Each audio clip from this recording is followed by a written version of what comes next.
আসসালামু আলাইকুম সবাইকে। এই ভিডিও টিউটোরিয়াল থেকে সরাসরি আমরা সি প্লাস প্লাস নিয়ে আলোচনা শুরু করে দেব। তো আলোচনা শুরু করার পূর্বে আমি আপনাদেরকে জাস্ট একটু সূচনাবোধক কথা বলতে চাই। তো হয়তো আপনারা অনেকে সূচনাবোধক কথাগুলো পছন্দ করেন না, তবে এই যে সমস্ত বিষয়গুলো ইম্পর্টেন্ট, আমি শুধুমাত্র সে সমস্ত বিষয়গুলোই আমি আপনাদের সঙ্গে শেয়ার করি। যারা হয়তো ছাত্র রয়েছেন, যারা ইউনিভার্সিটিতে পড়েন বা অন্য কোনো জায়গাতে লেখাপড়া করছেন, যাদের সি প্লাস প্লাস প্রোগ্রামটি শেখার ইচ্ছা এককভাবেই রয়েছে, শুধুমাত্র এই ভিডিও টিউটোরিয়ালটি তার জন্য। তা আমরা চলে যাচ্ছি সি প্লাস প্লাস প্রোগ্রামটা আসলে কি। এখানে আমি যেটা রেখেছি সেটা হচ্ছে সি প্লাস প্লাস প্রোগ্রামটা কখন ডেভেলপমেন্ট শুরু হয় এবং কোথায় কোন কোন অপারেটিং সিস্টেমে রান করে সেটা একটু জেনে নিই।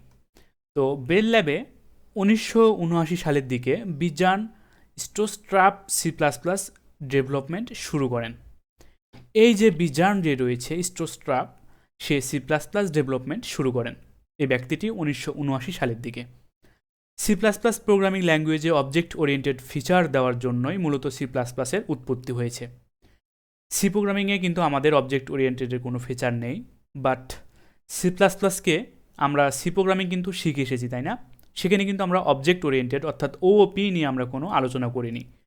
এখন কিন্তু আমাদেরকে সি প্লাস প্লাসে সবথেকে বড় একটা ফিচার রয়েছে, সেটা হচ্ছে অবজেক্ট ওরিয়েন্টেড প্রোগ্রামিং। তো এটা অত্যন্ত অত্যন্ত একটি বড় একটি ফিচার্স, না বললেই নয়। এ সমস্ত বিষয় নিয়েও আমরা আলোচনা করব। তো জাস্ট জেনে নিই, সি প্লাস প্লাস হচ্ছে আমাদের একটি হাই লেভেল প্রোগ্রামিং ল্যাঙ্গুয়েজ, যা আমাদের অপারেটিং সিস্টেম উইন্ডোজ, ম্যাক এবং লিনাক্স ছাড়াও অন্যান্য অপারেটিং সিস্টেমে চলতে পারে। তো জেনারেলি আমরা সকলেই উইন্ডোজ এবং লিনাক্স, ম্যাক এগুলো ইউজ করে থাকি। তার পরবর্তীতে এই ব্যক্তিকে না দেখলেই নয়, কেননা ইনি হচ্ছে সি প্লাস প্লাসের উদ্ভাবক। অবশ্যই আপনার এই ব্যক্তিকে যেন চিনে রাখতে পারেন, সেজন্য আমি এই ব্যক্তিকে জাস্ট একটু দেখিয়েছি। ইনি সেই মহৎ ব্যক্তি যিনি সি প্লাস প্লাস ডেভেলপমেন্ট শুরু করেন। তার পরবর্তীতে আমি দেখিয়েছি জাস্ট সি প্লাস প্লাসের কিছু ব্যবহার, আপনারা কীভাবে সি প্লাস প্লাস কোথায় ব্যবহার করবেন, কী কী কাজে ব্যবহৃত করা হয়, সে সমস্ত বিষয় নিয়ে আমি জাস্ট একটু আপনাদেরকে আলোচনা করতে চাই। মূলত সিস্টেম সফটওয়্যার বলেন বা অ্যাপ্লিকেশন সফটওয়্যার বলেন বা ডিভাইস ড্রাইভার্স বলেন বা এমবেডেড সফটওয়্যার বলেন, সার্ভার বা ক্লায়েন্ট সাইড অ্যাপ্লিকেশন তৈরি করার জন্য সি প্লাস প্লাস অত্যন্ত গুরুত্বপূর্ণ ভূমিকা পালন করে থাকে। তো আপনি যে কোনো ধরনের সফটওয়্যার তৈরি করতে চান, আপনাকে অবশ্যই সি প্লাস প্লাস একটি বড় ভূমিকা পালন করবে। তো ব্যাংক ম্যানেজমেন্ট সিস্টেম বলুন, হাসপাতাল ম্যানেজমেন্ট সিস্টেম বলুন, যে কোনো ক্ষেত্রে আপনাকে সি প্লাস প্লাস অত্যন্ত অত্যন্ত সাপোর্ট দেবে। শুধুমাত্র তাই নয়, এটার রান টাইমও অনেক ফাস্ট। ইনশাল্লাহ এই সমস্ত বিষয় নিয়ে আমি আপনাদের সঙ্গে আলোচনা করব এবং এইখান থেকেও আপনারা কিন্তু গ্রাফিক্সেরও কাজগুলো করতে পারবেন সি প্লাস প্লাস দিয়ে। শুধুমাত্র তাই নয়, সব থেকে বড় এর ব্যবহার হয় সি প্লাস প্লাসে গেম ডেভেলপমেন্টে। যারা যারা গেম ডেভেলপমেন্ট করেছেন বা শিখতে চাচ্ছেন, তারা অবশ্যই আমি আপনাদেরকে সাজেশন দিব, আপনারা অবশ্যই সি প্লাস প্লাসটি অবশ্যই ফলো করবেন, কেননা সি প্লাস প্লাস দিয়ে বর্তমানে অনেক যে সমস্ত বড় বড় গেমগুলো রয়েছে, সমস্ত কিছু ডেভেলপমেন্ট করা হয়েছে ব্যাকএন্ড থেকে সি প্লাস প্লাস দিয়ে। তা অবশ্যই একটি বড় মানের গেমের ইঞ্জিন তৈরি করা হয়েছে সি প্লাস প্লাস দিয়ে।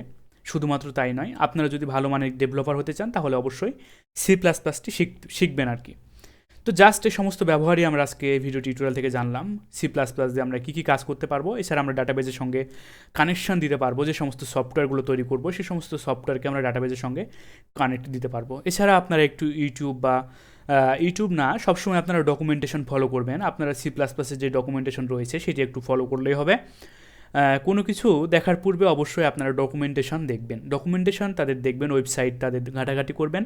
আপনারা আরও কিছু যদি জানার ইচ্ছা থাকে, তাহলে অবশ্যই আপনারা তাদের ডকুমেন্টেশন থেকে জেনে নেবেন। তো যেহেতু এটা আমার ছিল সূচনামূলক কথা, সি প্লাস প্লাস আসলে আমরা কেন শিখব সে সমস্ত তো বলে রাখা ভালো। সি প্লাস প্লাস প্রোগ্রামিং যখন আমরা শিখব, তখন আমরা ইউআরআই অনলাইন যেসব জাজ রয়েছে প্রোগ্রামিং সলভ করার জন্য, সে সমস্ত প্রোগ্রামিং সলভ আমরা সি প্লাস প্লাস প্রোগ্রামিং দিয়েও করে থাকতে পারি।